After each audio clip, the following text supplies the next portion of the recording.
अस्सलाम वालेकुम everyone. My name is Zafran Sajid और आज की इस वीडियो में मैं आप सबका वेलकम करता हूं। आज की इस वीडियो में हम MTH 401 की क्विज नंबर 2 के रिमेनिंग टू सेट्स आप लोगों के सामने डिस्कस करेंगे। इन टू सेट्स में टोटल 20 MCQs हैं जो कि आपके फाइनल टर्म के लिए बहुत इंपॉर्टेंट है। मैं कोशिश करूंगा कि इन 20 MCQs के साथ साथ अगर कोई और MCQs आपके फाइनल टर्म के लिए इंपॉर्टेंट है तो उसको भी हम इस वीडियो का हिस्सा बनाएं। So without wasting any more time हम इसको स्टार्ट कर लेते हैं। क्वेश्चन नंबर 1 है हमारे पास। The equation x square plus 1 d2y by dx square plus 2x dy by dx plus 6y goes to 0 has the singular points at x is equal to. Option 1 है हमारे पास plus minus 1, option 2 है हमारे पास iota, option 3 है हमारे पास minus iota और option 4 है हमारे पास both option 2 and option 3। इसका जो करेक्ट ऑप्शन है बेसिकली वो ऑप्शन 4 है। अच्छा, जब भी आपके पास कोई second order differential equation given होगी तो उसका सिंगुलर पॉइंट आप कैसे फाइंड करेंगे? देखिए आपके पास ये जो सेकंड डेरिवेटिव वाली टर्म है जिसको मैंने यहाँ पे सर्कल किया है, इसमें सेकंड डेरिवेटिव का जो कोफिशिएंट है वो क्या है? X square plus 1। आपने बताना है कि ये जो एक्स स्क्वायर प्लस 1 है ये एक्स की कौन कौन सी वैल्यू के लिए जीरो होता है। तो आप इसे जीरो के इक्वल पुट कर लें, यहाँ से x की वैल्यू फाइंड कर लें, वन फोर्थ साइड पे ले जाएं तो x square is equal to minus 1 और यहाँ से आपको x की वैल्यू चाहिए तो दोनों साइड पे आप स्क्वायर रूट लेंगे तो यहाँ से ये स्क्वायर स्क्वायर रूट से कैंसिल तो हमारे पास x की वैल्यू क्या आ गई? Plus minus iota. तो x is equal to iota और माइनस आयोटा दोनों जो है वो इस डिफरेंशियल इक्वेशन के सिंगल पॉइंट्स हैं। ओके, क्वेश्चन नंबर 2 पे मूव करते हैं। The differential equation x square minus 4y double prime plus 2xy single prime plus y goes to 0। तो मैं यहाँ पे लिख देता हूँ आप लोगों के लिए x square minus 4 into y double prime, ये आपके पास एक सेकंड ऑर्डर डिफरेंशियल इक्वेशन है 2xy single prime plus y goes to 0। So आपने बताना है कि इसके सिंगुलर पॉइंट्स क्या क्या हैं। तो मैंने आपको बताया है सिंगुलर पॉइंट फाइंड करने का तरीका। ये जो y डबल प्राइम वाली टर्म है इसका जो कोफिशिएंट होगा आपने उसे जीरो के इक्वल पुट करना है। X square minus 4 equal to 0, यहाँ से 4 को उस साइड पे लेके जाएं तो ये प्लस 4 हो गया। दोनों साइड पे जब आप स्क्वायर रूट लेंगे तो हमारे पास x की दो वैल्यूज आएंगी दैट इज प्लस माइनस 2। तो यहाँ पे जो हमारे पास ऑप्शन डी है वो करेक्ट ऑप्शन है। अच्छा, ऑप्शन सी जो है बेसिकली उसमें क्या लिखा हुआ है? x is equal to 2। ये भी इसका सिंगुलर पॉइंट है लेकिन हमने अपने गिवन ऑप्शन में देखना है कि क्या x इज इक्वल टू के अलावा भी कोई इसका सिंगुलर पॉइंट है। तो वो ऑप्शन डी के अंदर मेंशन है that is x is equal to minus 2। यहाँ पे माइनस मिसिंग है, ये माइनस 2। ओके, क्वेश्चन नंबर 3 पे मूव करते हैं। The total forces acting on mass m are 2 3 4 5। ये मैंने एक पहले वीडियो अपलोड की है उसमें यही क्वेश्चन था। तो मैंने आपको वहां पे बताया था कि यहाँ पे कोई फालतू कंडीशन नहीं है। तो जब बॉडी किसी जगह किसी सरफेस के ऊपर पड़ी होगी तो उसके ऊपर दो ही फोर्सेस लग सकती हैं, एक in the form of weight और दूसरी in the form of normal जो कि अपवर्ड होती है। तो यहाँ पे जो ऑप्शन 1 है बेसिकली वो करेक्ट ऑप्शन है। अच्छा, अभी हम क्वेश्चन नंबर 4 पे मूव करते हैं। द पावर सीरीज, ये आपके पास पावर सीरीज है जिसको मैंने सर्कल किया है डैश, ये x इज इक्वल टू 1 है टू द नंबर e। वो कह रहे हैं कि ये जो पावर सीरीज है वो at x is equal to 1 इस नंबर e को कन्वर्ज करती है या डाइवर्ज करती है। तो इसका जो करेक्ट ऑप्शन है बेसिकली वो कन्वर्ज करती है। अच्छा, इसके जो आपके पास सोल्यूशन है वो 100% करेक्ट है, ये मैंने वेरीफाई किया है ऑन माई ओन बिहाफ। तो आप इस पे 100% जो है वो ट्रस्ट कर सकते हैं। अच्छा, अभी हम क्वेश्चन नंबर 5 पे मूव करते हैं। क्वेश्चन नंबर 5 बहुत इंपॉर्टेंट है, ये मैंने क्विज नंबर 2 के बहुत सारे सेट्स सॉल्व किए हैं तो उसमें ये क्वेश्चन किसी ना किसी फॉर्म में आया हुआ है।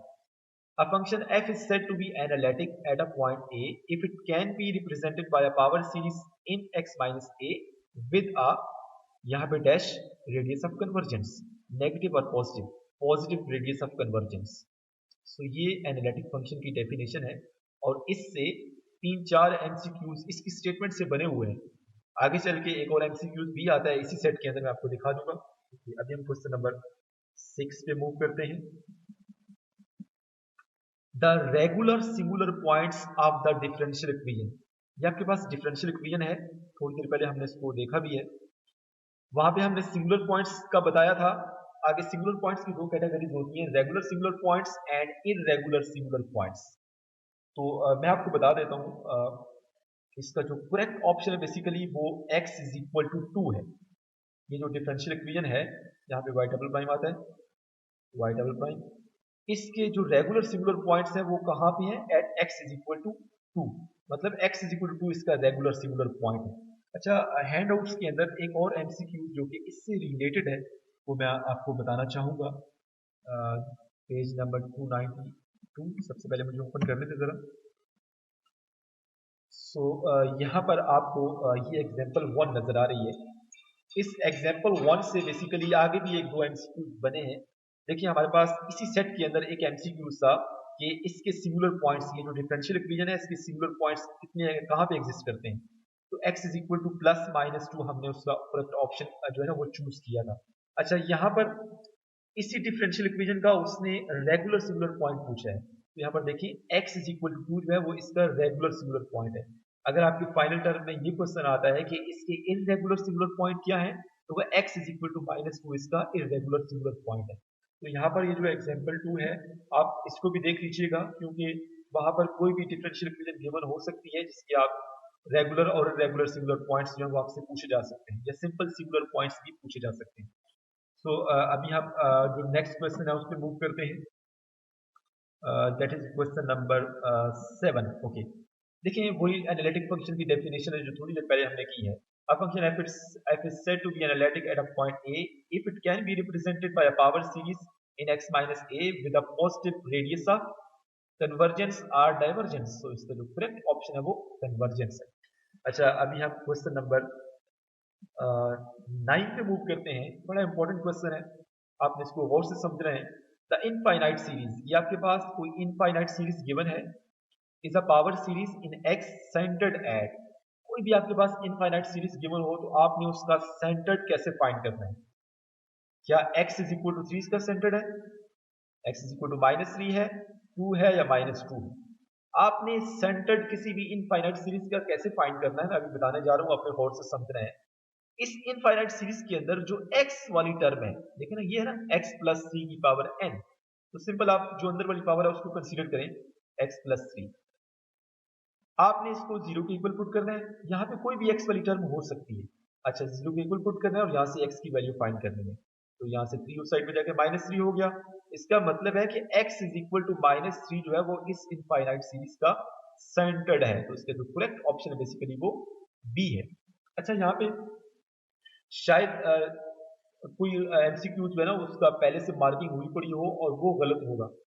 तो जो मैं ऑप्शन लगा रहा हूँ ना ब्लैक पेन से, वो करेक्ट है, आपने उसको करेक्ट कंसीडर करना है। क्योंकि जिस स्टूडेंट ने मुझे पिक्चर सेंड की है हो सकता है उसने गलत लगाया हो। तो इन पिक्चर्स को मैंने पीडीएफ फॉर्म में कन्वर्ट कर लिया है। तो जो ब्लैक पेन से मैं टिक कर रहा हूँ बेसिकली वो करेक्ट ऑप्शन है, आपने उससे करेक्ट ऑप्शन कंसीडर करना है। ओके, नेक्स्ट क्वेश्चन है हमारे पास एक डिफरेंशियल इक्वेशन गिवन है। ये थोड़ी सी छोटी लिखी हुई है, इसका फॉन्ट मैं यहाँ पे लिख लेता हूँ आप लोगों के लिए। फॉन्ट काफी छोटा है इसका। 4y double prime plus y equal to 0, इसका आपने सोल्यूशन बताना है। ओके, तो यहाँ पे हम लेट कर लेते हैं, मैं आपको फटाफट सॉल्व कर देता हूँ। Let y is equal to e to base power mx। यहाँ से हमें डबल डेरिवेटिव चाहिए तो हम सिंगल डेरिवेटिव सबसे पहले फाइंड करते हैं, तो वो क्या हो जाएगा, m e to base power mx। फिर हम डबल डेरिवेटिव फाइंड करते हैं, this is m square e to base power mx। अब डबल डेरिवेटिव को हम यहाँ पे किन्हीं के अंदर पुट करते हैं, तो हमारे पास 4m square e to base power mx plus e to base power mx equal to 0। यहाँ से हमारे पास जो एक्सिलरी इक्वेशन आएगी वो क्या आएगी, 4m square plus 1 equal to 0। यहाँ से हमने क्या करना है, m की वैल्यू फाइंड करनी है। तो m square is equal to minus 1 divided by 4, दोनों साइड पे स्क्वायर रूट लें आप, तो ये आपके पास कैंसिल। तो m की यहाँ से दो वैल्यूज आएंगी, प्लस माइनस आयोटा बाय 2। क्योंकि हमारे पास जो रूट्स हैं वो इमेजिनरी हैं, तो हमारे पास यहाँ पे साइन और कॉस दोनों इन्वॉल्व होंगे सोल्यूशन के अंदर। तो इसका जो करेक्ट ऑप्शन है बेसिकली वो ए है, आपके पास जो पहला है वो इसका करेक्ट ऑप्शन है, ये वाला। ओके, नेक्स्ट क्वेश्चन पे मूव करते हैं। ओके, आपके पास ये एक डिफरेंशियल इक्वेशन है, 1 minus x square d two y by d x square, यहाँ पे plus 2x dy by dx plus 30y equal to 0 has the singular points at x is equal to, just आपने ये जो second derivative वाली term है इसका जो coefficient है आपने इसको जीरो के इक्वल पुट करना है, बहुत आसान से है। 1 minus x square is equal to 0, यहाँ से 1 is equal to x square, दोनों साइड पे स्क्वायर रूट लें तो ये स्क्वायर रूट एक्स स्क्वायर से कैंसिल, एक्स की दो वैल्यूज आ गई प्लस माइनस 1, तो इसका जो करेक्ट ऑप्शन है बेसिकली वो 1 है। ओके, अभी हम नेक्स्ट क्वेश्चन पे मूव करते हैं। If lambda square minus omega square is equal to 0 and b is equal to k, then हमारे पास क्या ये ओवर डैम्प्ड है, यहाँ से क्वेश्चन थोड़ा सा मिसिंग है, ये ओवर डैम्प्ड आता है, अंडर डैम्प्ड आता है या क्रिटिकली डैम्प्ड आता है, तो इसका जो करेक्ट ऑप्शन है बेसिकली वो क्रिटिकली डैम्प्ड है। ओके, अभी हम नेक्स्ट क्वेश्चन पे मूव करते हैं। ये बेसिकली जो सेट 3 है हमारे पास उसका क्वेश्चन नंबर 2 है। ओके, यहाँ पर हमारे पास क्या है, the time interval between two successive maxima of X of T is called quasi period और कॉसी फ्रीक्वेंसी, तो कॉसी पीरियड बेसिकली इसका करेक्ट ऑप्शन है। ओके, इसकी डेफिनेशन आप हैंड आउट से देख सकते हैं। नेक्स्ट क्वेश्चन है हमारे पास, which number is known as quasi frequency, तो यहाँ पे हमारे पास ऑप्शन ए हमारे पास इसमें ये नंबर गिवन है, ऑप्शन बी में हमारे पास ये नंबर गिवन है, ऑप्शन सी में हमारे पास ये नंबर गिवन है, तो इसका जो करेक्ट ऑप्शन है बेसिकली वो सी है। ये क्वेश्चन हमने वेरीफाई किए हैं, आप इन पर 100% ट्रस्ट कर सकते हैं। ओके, अभी हम नेक्स्ट क्वेश्चन पे मूव करते हैं, that is question number 4 of set 3। The power series ये हम पहले भी सॉल्व कर चुके हैं, बेसिकली ये कन्वर्ज करती है at x is equal to 1 to the number e, ये इसका जो करेक्ट ऑप्शन है वो बी है। ओके, नेक्स्ट क्वेश्चन हम सॉल्व करते हैं, that is question number 5। The standard unit for measurement of reactance and impedance is, reactance और इंपीडेंस को मेजर करने के लिए जो स्टैंडर्ड यूनिट है बेसिकली वो ओम है। ओके, इसका जो करेक्ट ऑप्शन है वो बी है।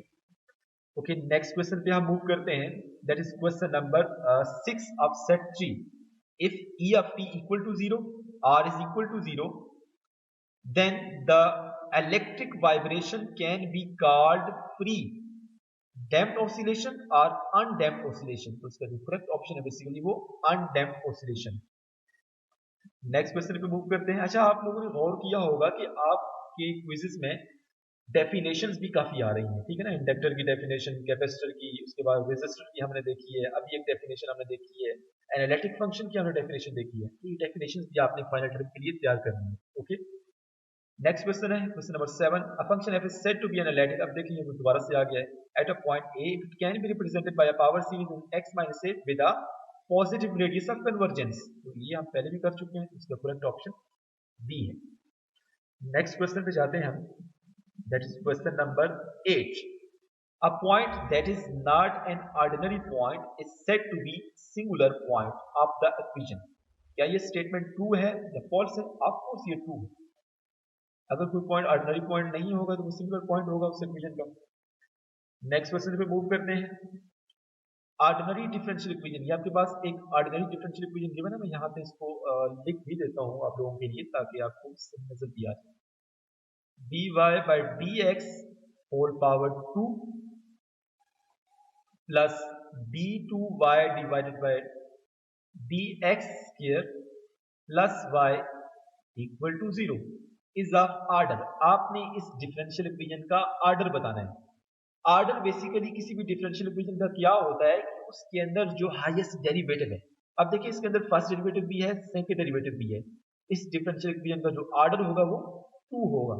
अगर आपके फाइनल टर्म में इस तरह से क्वेश्चन आता है कि इस डिफरेंशियल इक्वेशन का जो है वो एक ऑर्डर होता है और एक डिग्री होता है, अगर आपसे पूछा जाए कि इस डिफरेंशियल इक्वेशन का डिग्री क्या है तो आपने क्या बताना है, जो हाईएस्ट डेरिवेटिव की पावर है, देखिए आप हाईएस्ट डेरिवेटिव क्या है 2 है ना, इसकी पावर कितनी है 1 है, तो हाईएस्ट डेरिवेटिव की जो पावर होगी बेसिकली वो डिग्री कहलाएगी, डिग्री 1 है, ठीक है, ये आपके पास डिग्री है, और जो ऑर्डर है बेसिकली वो हाईएस्ट डेरिवेटिव होता है जो कि सेकंड ऑर्डर है, तो इसमें आपके पास जो ऑर्डर होगा डिफरेंशियल इक्वेशन का वो 2 होगा। ओके, इसके बाद हमारे पास एक आखिरी क्वेश्चन है, देखें जरा। द सोल्यूशन ऑफ, ये आपके पास डिफरेंशियल इक्वेशन है, x dy by dx equal to 0 is, इसका सोल्यूशन क्या है, y is equal to c1। तो आपके पास इसका ये सोल्यूशन, ओके। इसको हमने सॉल्व कैसे किया है, देखें। हम लेट कर लेते हैं कि y is equal to x की पावर m। यहाँ पे हमें फर्स्ट डेरिवेटिव चाहिए, तो हम dy by dx फाइंड कर लेते हैं, which will be m x की पावर m माइनस 1। अब हम पुट करते हैं गिवन डिफरेंशियल इक्वेशन के अंदर dy by dx की value, that is m x की power m minus 1 which is equal to 0। x की बेसिस सेम है, तो पावर इकट्ठी करके हम इसको लिख सकते हैं m x की power m goes to 0। x की पावर m जो है वो basically does not equal to 0, क्योंकि इसको हमने सोल्यूशन सपोज किया है, जिसका मतलब है कि m ही 0 के बराबर होगा। m की एक वैल्यू है, तो उसको हम, अगर हम जनरल सोल्यूशन इसका जो होता है y is equal to c1 e की पावर, सॉरी x की पावर m1x m1, ओके। यहाँ पे हम क्या करते हैं, y is equal to m1 की वैल्यू पुट करें, तो हमारे पास वो 0 होती है, तो x की पावर 0 क्या हो जाएगा, c1 हो जाएगा। तो y is equal to c1 इसका करेक्ट ऑप्शन है। सो आई होप सो आपको ये जो दो सेट्स हैं इनकी अंडरस्टैंडिंग हो गई है। इनसे रिलेटेड कुछ एमसीक्यूज है जो कि मैंने आपको हैंडआउट्स में बता दिए हैं। अगर फिर भी आप लोगों को समझ नहीं आई, किसी क्वेश्चन में कोई क्यूरी है, तो आप मुझसे कनेक्ट कर सकते हैं। सो MTH 401 से रिलेटेड अगर आपको कोई भी मसला हो, कोई आपने असाइनमेंट्स का सोल्यूशन चाहिए हो, क्विज़ेस का सोल्यूशन चाहिए हो, या कोई टॉपिक समझना हो, तो आप मुझसे रब्ता कर सकते हैं। Thank you so much for watching my video.